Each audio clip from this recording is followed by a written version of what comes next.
Hello everyone, তোমরা সকলে কেমন আছো? আশা করি তোমরা সকলেই ভালো আছো। চলো তোমাদেরকে কথাটা যে পুরো শেয়ার করি যে আমরা মামার বাড়ি গিয়ে কী কী কাজ করেছিলাম।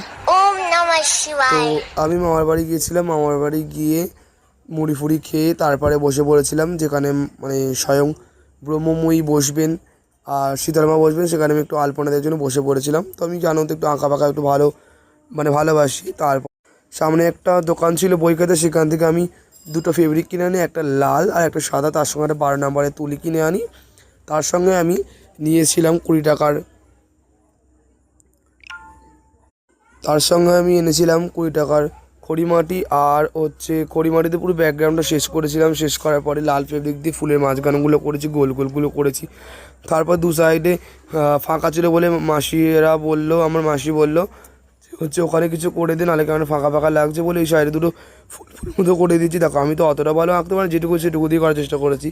তারপরে ওই দুটো আঁকা, তারপর জামাই বসে একটু ইয়ার্কি করছিলো ভাগ্নির সঙ্গে। তারপর যেহেতু আমি, আমার ভাগ্নি, আমার বন্ধু রাহুল আর একটা জামাইবাবুর ছেলে ছিল, সবাই মিলে বসে বেশ গল্প করতে করতে আলপনাটা দিয়ে ফেললাম। দেওয়ার পর জামাইবাবু একটু ইয়ার্কি করলো। জামাইবাবু বলছে যে মেঘা, তুই হচ্ছে একদমই কোনো কমে না। বলছে, আমি বললাম যে হ্যাঁ একদমই ও কোনো কমে না, কিছুই করেনি। সত্যি বলতে গেলে দেখো, সত্যি বলতে ওরাও করেছে, আমিও করেছি, সবাই মিলেই করেছি। তারপরে ওসবগুলো মিটে যাওয়ার পর শীতলামাকে আনতে গেলাম। দেখতেই পাচ্ছ আমাদের শীতলামা একদম কি সুন্দর মিষ্টি রূপে বসে আছে। আর একটা কথা জানো তো, পূর্ব মেদিনীপুরে না একটা প্রথা আছে যে শীতলামাকে না গরমকালে না বেলে শরবত দেওয়া হয়। তারপর আমরা গেছিলাম, ব্রাহ্মণ মশাই এলেন, পুজো করলেন মাকে। তারপরে আর একটা কথা, ওখানে শীতলামা না এসি ঘরে থাকে, এসি ফাঁকা চলে। তারপরে মায়ের পুজো হলো, মাকে তারপর মা বাড়ি নিজের উদ্দেশ্যে বেরোচ্ছিলো। তারপরে ব্রাহ্মণরা সব পুজো আচ্ছা মেটালো।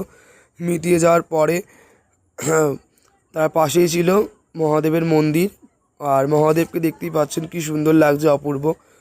আর হচ্ছে এই সামনেই ছিল একটা বড় পিকচার, যেটা আমি ভিডিও করছিলাম। আর এত সুন্দর লাগছিলো না মন্দিরটা, তোমাদেরকে আমি অন্য কোনো দিন ভিডিওটা পুরো দেখাবো মন্দিরের আচরটা।